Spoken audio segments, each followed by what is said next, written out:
Hello, and welcome back to the use and abuse of Laura Endicott. This is Chapter the 10th, Reunion, Scene 2. Why, if it isn't Sergeant Phipps, dear sir, this is my fiancé, Philip Rossiter, instructor at King's College.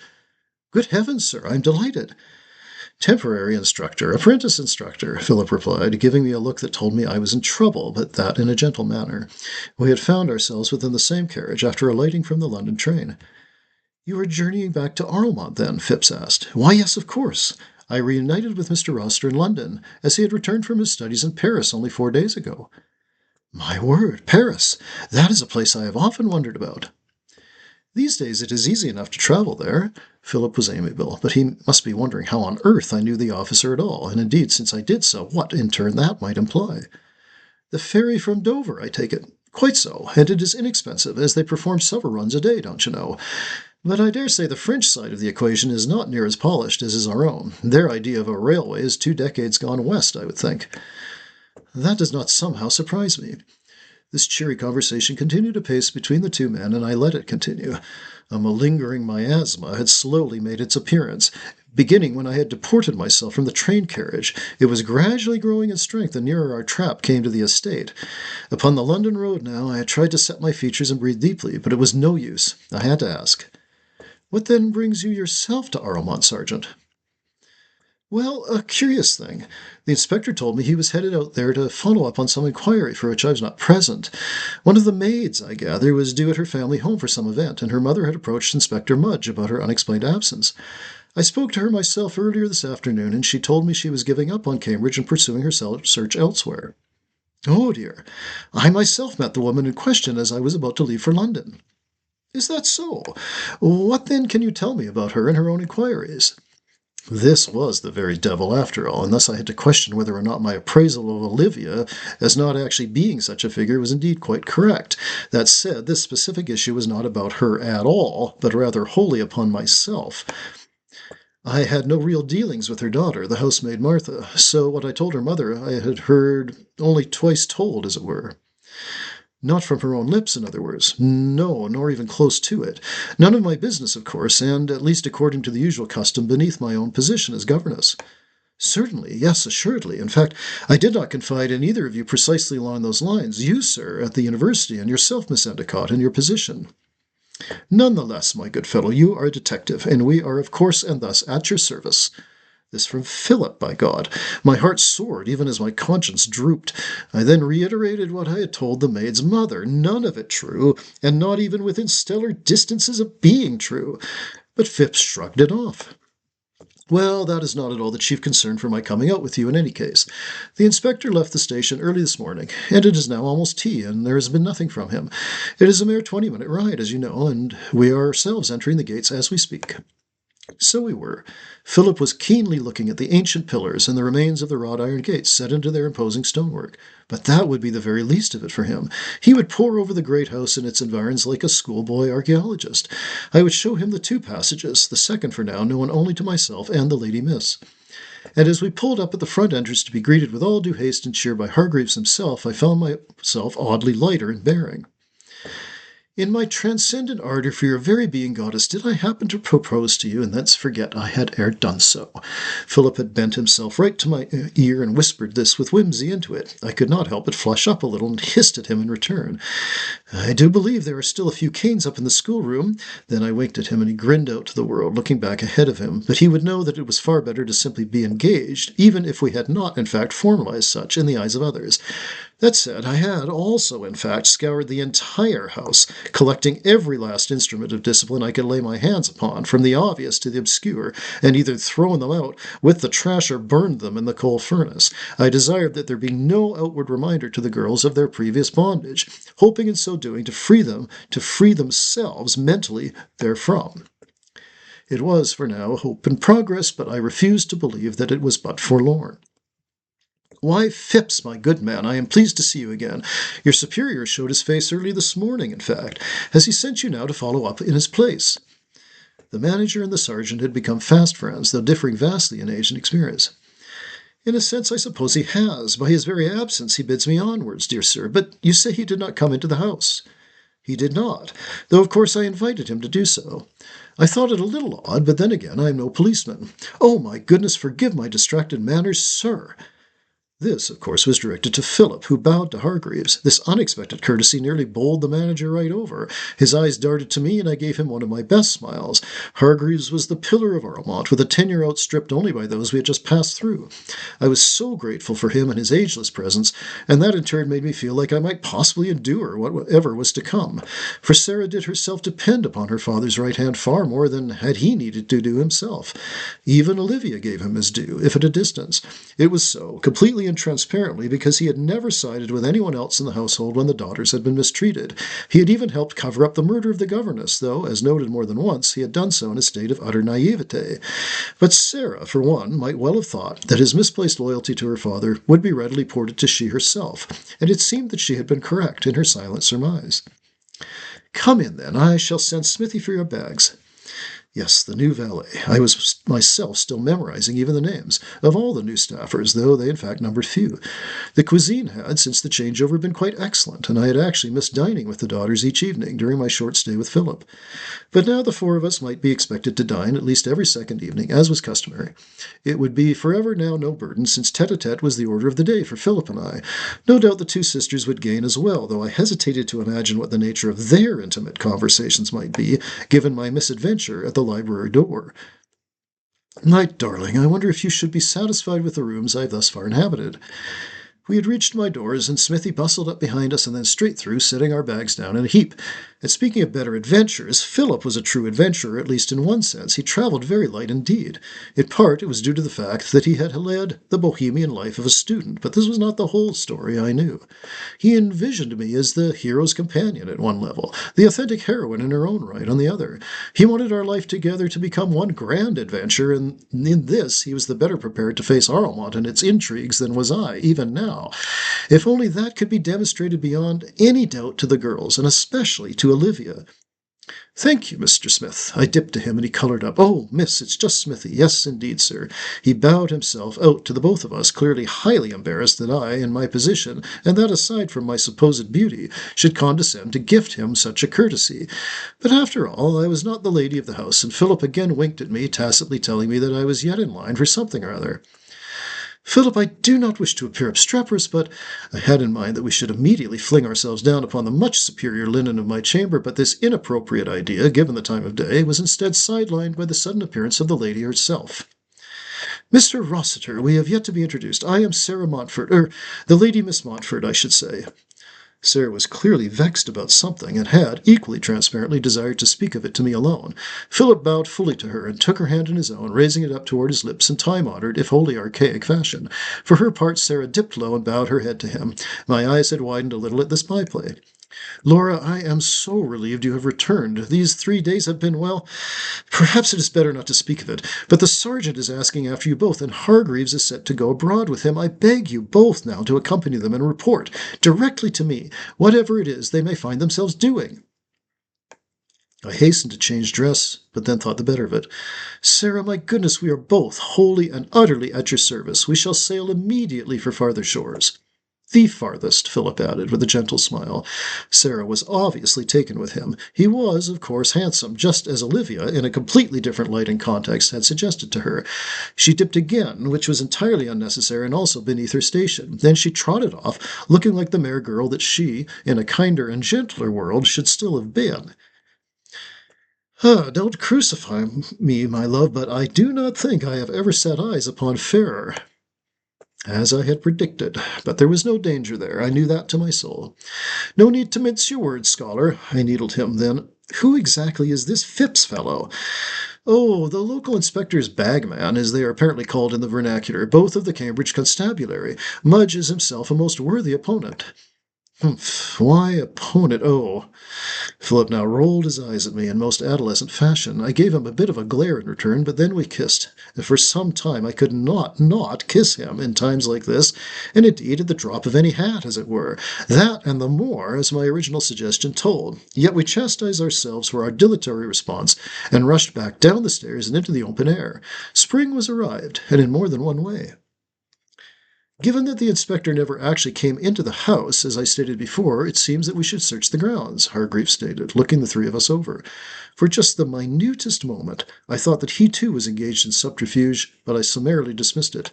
He himself was incapable of killing, and especially so when an official was in question. Hargreaves yet respected traditional sources of authority, even if he disbelieved their myths. He was, in that sense, very much a child of his time. Nearing 70, I wondered if he should last just long enough in order for Sarah to master the affairs set before her. She would no doubt turn to me for such mentorship, and in reality I was incapable of providing it. Forgive me, but do you yourself know the purpose of the inspector's venture once he arrived? Philip had asked this of Phipps, but the sergeant turned to Hargreaves. The manager shook his head slowly. He told me he was just going to have a cast round the place, his words. Of course, I told him he had free rein, since he had made contact with myself, you see. Of course, Lawrence, there is no error of process there. I sought to reassure the manager that he had not appeared to have mistaken his authority in inviting an official person to have a temporary run of the place, even upon its exterior. Indeed, Hargreaves would have himself consulted the Lady Miss if Mudge had sought to gain a more serious entrance, perhaps any entrance at all, since I had been given the impression that the inspector did not even set foot across the front threshold. I am relieved, but I do feel culpable lest anything untoward transpired. Of what might that consist? Philip began, but with no suspicion in his tone. Humph. Well, my experience with my superior officer has been a series of mischances and nocturnal affairs which I hesitate to annotate, given present company. This from Phipps, but with a grin nonetheless. Mr. Phipps, surely you know me better than all of that, I teased. Laura is past mistress at adventure, Sergeant, I would know. I raised my brows at Philip and gave him a playful elbow in the ribs. All four of us were oddly cheerful in one another's presence. There was absolutely nothing of the future in any of us at that moment as we strolled across and through the gardens in the lovely air and scent of budding verdure. Hargreaves had coughed at Philip's mock indelicacy, but Phipps had taken it on the chin. He was a decent-looking young man, no doubt having no issue with dallying and dancing the both. But even now, as we progressed, I could see the detective in him, for his eyes were sharp, darting this way and that, observing his surroundings. But what any of us were indeed looking for was, for the moment, beyond me. Surely Mudge would have simply moved on to his next caseworker, yet returned home. He was, after all, the head of the station, and thus in no need of reporting his movements to anyone. That being so, Phipps's presence was accomplished by either a sense of material duty to his professional mentor or out of personal loyalty to same. Quite a view from up here, Philip intoned with some gravity. We had by now reached the very top of the ridge and were gazing out toward the small lake, upon which I had stood in winter that one time before making the gruesome discovery of my predecessor's body. It must yet be present, far below. I winced and puckered up my cheeks, pulling my lips inward. It was verily a tangled web, and I was no mere fly within it. If not the central spider, I was yet one of its minions. Philip had sidled up beside me, and through the folds of my traveling frock squeezed firmly as much of my posterior as he could discover. Humph, you know what I like, you cad. I also know what you need, young lady. To this I had to mask a guffaw. For the two of us, this search was truly no more than a chance for Philip to see the environs of ArleMont, and for me to see them again, as it were, but in a completely new light, given his presence. If I could have only envisioned this moment within the shrouded envelope of the other, me standing upon the icy edge of the frozen lake, and at Olivia's suggestion, no less, and then to have encountered... Do you see anything down there, Hargreaves, right along my finger? Phipps was pointing almost straight downward. I strained my eyes but could see nothing. Hargreaves, at his age, surely must agree. But just there I was mistaken. I know every branch and thicket of the place, my fine fellow, and certainly something has fallen through there, and all the way down, I would imagine. Something heavy enough, to be sure. Now I saw it, or rather its traces, broken twigs, and larger issues of both bushes, and the odd smaller tree which had managed a living off the face of the ridge had been ploughed aside. I don't suppose it would be wise to attempt a direct descent, Phipps now mused. The manager shook his head firmly. He then gestured back round to the far side of the path we were already on, and Phipps took his cue from that. I knew, of course, that this descending way intersected with the wider path which circumnavigated the ridge by way of the lake shore, and thence right back round it and into the outer gardens. It was a matter of 5 minutes or so, and we had ourselves been met with said junction. To the left, then, I believe. Phipps led away. I was thankful for the arrival of spring in another way, I now realized. The decayed corpse of the late governess would be much more difficult to discern than it had been in high winter. The foliage was briskly breeding itself, and there were dozens of songbirds flitting to and fro. If not for the suspense, which had gripped our otherwise light-headed quartet, the tour would have been a most pleasant one still. But even Philip had begun to be overtaken with some vague sense of dread. I tripped on some small root, and he lifted me clear, giving me another one of his amiable but mischievous winks. I smiled up at him, but it came out lopsided, as the reason I had faltered on a relatively flat and clear forest path was because it had been at that precise moment where we had passed by the spot I very well knew to be the last resting place of my predecessor. As expected, however, the body could not now be observed from the path itself. About here, I would think. Hargreaves had halted our progress. Phipps gave him a look, and the manager now led. This was another thing entirely, and Philip, the dear boy, was eyeing me. But the most pesky thing about it was, of course, my lengthy drapes. At least the traveling dress came only down to the top of the boot, so I had some clearance. I gamely picked up my skirts and strode forward, making Philip grin widely. My face had assumed a focused youthfulness, determined and unafraid. But after all, this was but a forest and nothing more. Ah, yes, look up now, and you'll see we are more or less right under the spot upon which we so recently stood together. Hargreaves' voice was slightly agitated. He breathed in to collect himself. Even such exercise would not be ideal for someone of his years, I hazarded. Well, I'll be damned. I do see the path of destruction now as well. Philip now joined in. My eyes followed his, up and up, until they rested once again upon the top of the ridge. We could not, of course, see the actual clearing, nor the path upon which we had stood, and looked down to near this very place, but certainly there was no doubt we were in the area. I wandered a bit now, off to my right, in the hopes of gaining a more complete view, though once again I was in utter ignorance of what we were inclined to follow up. Yes, something had been bowled over the top of the ridge, but it might as well be a boulder of some kind, as I observed a number of potential candidates for freefall along the top of the ridge, giving them each a sidelong glance as I passed between them and the cliff's edge. I halted myself on top of a flat outcrop of rock and stared at the heavenly cerulean of a most promising spring day. Perhaps it would not be so bad staying on here. Sarah had been ebullient at our joint return, shy in front of Philip, and relieved to see me. More than relieved, in fact. I looked down, and then uttered a sharp shriek. I had to turn my head away from it. Carnage that had appeared in that trace to be instantly. Here was Philip at my side, holding me to his welcome frame. What on earth, my girl? Oh, dear God! The other two gents had come crashing through the underbrush only to be stopped still in their tracks, but Phipps was, especially, made of the kind of stuff that forged empires and kept the local peace alike. After only a moment he was down at Mudge's side, poring over him, and in the greatest detail. Do try your utmost now not to move and disturb anything at all, he rasped out, looking back up at us. Hargreaves had been struck dumb, but Philip, my best boy, had gently abandoned me and was now at the sergeant's beckoning. They then began to speak in lowered tones. My dear lady, Miss Endicott, are you... I'm fine, Lawrence. No, I really am. A shock, to be sure. I have never seen the like. Could a simple fall have produced such prodigious injuries as he possesses? I had not the basic courage to fix my gaze upon the body. Its presence was of a different order than that of the late governess. Her corpse had long been in place, frozen solid, and very much of the land of the dead. But Mudge's was utterly fresh, blood still seemingly warm. It was the difference between the dead, who once may have been alive, and the living, who all at once were suddenly dead. I suppose it must be so. It is difficult to believe, for one, that someone like the inspector would have erred to the point of slipping off of a cliff. But then again, he was alone and unfamiliar with the landscape, the territory at hand. He might well have been moving at pace down the ridgetop path and simply could not check his forward motion. I nodded, unsure of myself. I set my face and moved over to where the other two men were examining the remains. What I saw was perhaps too grotesque to annotate in any detail, but in fact Phipps and Philip were already doing so. This is his stick, you say? Yes, indeed, sir, the very one he carried with him at all times when abroad and investigating. It would have taken quite an impact to shatter it in this way, quite apart from the other. The other being, I gulped, the fact that the bottom half of the heavy walking stick was fully embedded through Mudge's skull, entering at his left eye and thus descending to depths thus far unobservable. There is something odd down here.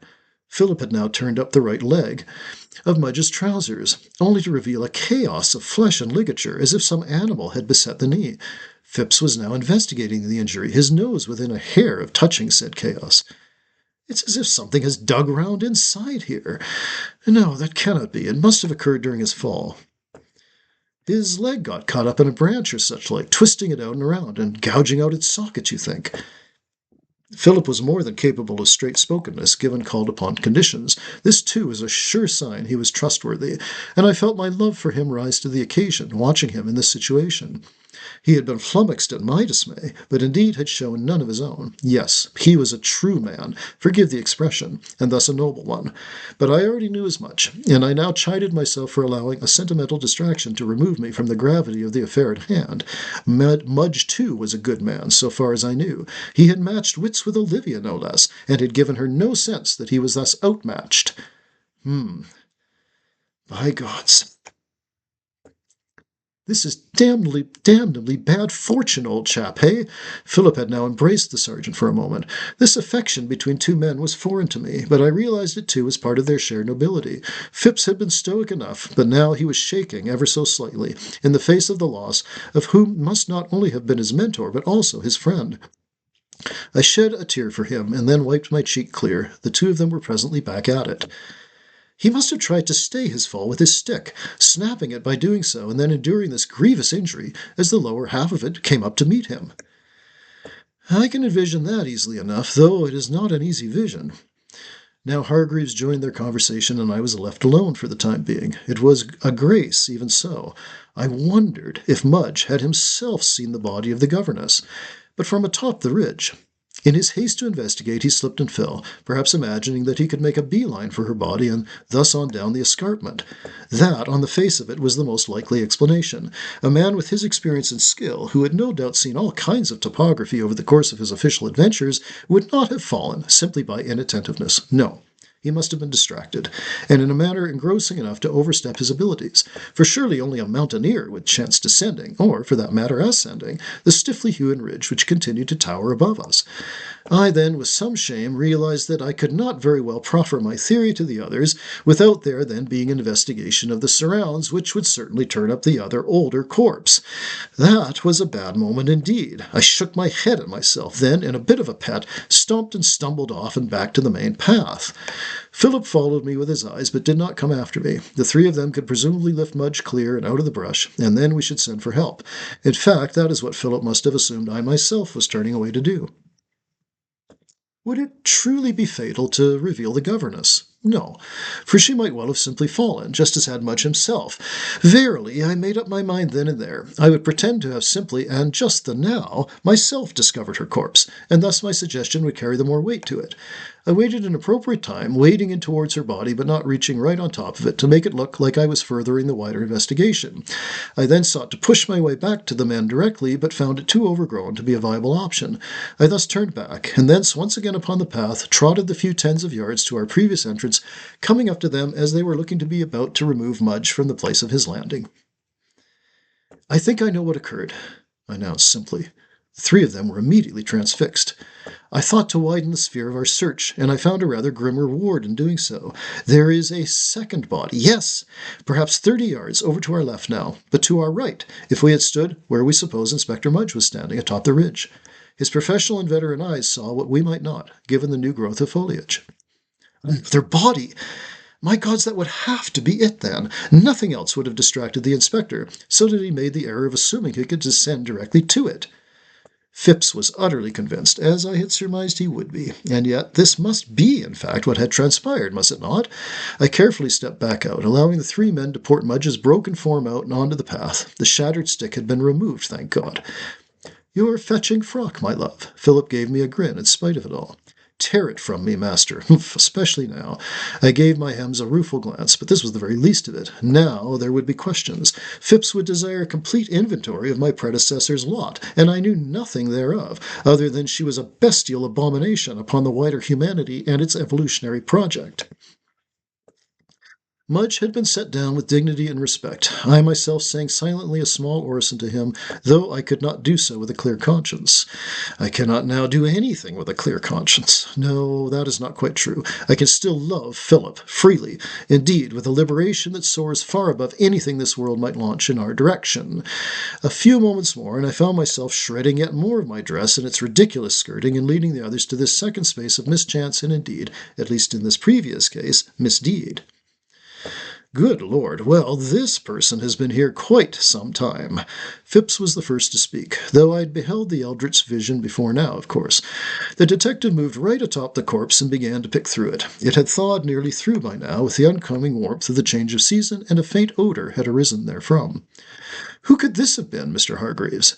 That, I fear, is the body of Miss Endicott's direct predecessor. And, my dear Phipps, you may have to take me into your official custody now, as I helped the late master dispose of this very corpse after Sir Hugh had committed its former owner to the grave. Oh, my dear God! For a moment I thought I had fallen into a dead faint, and here was Philip yet again, cradling me in his brawny arms. I buried my head in his chest, but forbade myself to sob one iota. That was one thing to be said about Hilliard's and its inky ilk. Such places produced tough-minded batches of lasses who would not ne'er blink at the apocalypse, let alone at a personal death. I suppose I might have to be grateful for such issue, in spite of the despicable means used to achieve it. Good God, Hargreaves, you don't say. Regrettably I do, Phipps, old chap. I made myself a willing accessory to murder. Though that said, Sir Hugh never enlightened me upon his motive for so doing. That was my very next question, sir. What then do you know of it? I had already noticed that Phipps had showed no interest in me upon hearing of the identity of the body. I had been factored out, and by a rational process which also bled truth. But the manager's ongoing ignorance as to what actually occurred, and this in spite of his reading of Philip's letter, part of which he must have clearly misunderstood, had also, unbeknownst to any but myself, factored out the knight's daughters. The only problem was how much suffering had Hargreaves brought upon himself. His absence from the estate, especially at this time, within the ambit of the crucial genesis of Sarah's infant authority, might well be disastrous, aside from the fact that the man was essentially innocent, and was only doing his duty to his master. But then again, such fealty could not be held above the law, as hollow as such a sentiment rang upon my own ears. I am shaken by this, Hargreaves, but I do, of course, understand it. You were protecting the reputation of not only your liege, but of a very public figure in the whole of England, an ex-minister, I am led to believe. Aye, that is so. At the time, fifth in line to the PM, so I was informed. Phipps now shook his head ruefully and painfully. I can strike this off, given Sir Hugh is himself dead. What's that, sir? Hargreaves looked to be having none of it. I opened my mouth, but then shut it again. Philip, for his part, was riveted. Lawrence, my friend, you did your duty, a duty that predates my own. The woman was already dead. I shall report the murderer, of course, but beyond that I see no reason to drag you into such a thing. This is, perhaps fittingly, given the state of the body in question, a cold case, in my estimation. Would Inspector Mudge have thought it as much? This is my way of saying that I accept my mentor's death. From now on, I must make my own decisions, for I now have every hope of local promotion. And so, this is the first of such decisions, all of them burdensome and none of them simple. I have thus made it, and you yourself are clear, dear chap, clear and away. My gods, I don't know what to say to you. Lawrence, have you not spent over half a century tending to this place and those within its aged embrace? This act of yours, while in collusion with murder, is not itself murderous, and you had every opportunity of never having me let hear of it in the first place. That alone places you at some distance from it, does it not? Can belated honesty overtake an original untruth? I was astonished to hear this kind of question coming from the manager's mouth, but I quickly chided myself for being nothing other than a bigot for so doing. That is not a question for a bobby. Phipps almost grinned. The manager had screwed up his face. I had never seen him in tears, and yet his eyes were wet. It was all I could do to not disarm his bad conscience from itself, and yet what I knew to be the truth would not have aided him in the least, since his only transgression was in helping dispose of a mere body. Aside from the fact that I would not betray the sisters. Almost equally, I would not act to absolve in any way the dead knight's already sordid reputation. So I remained silent, with Philip holding my hand in his.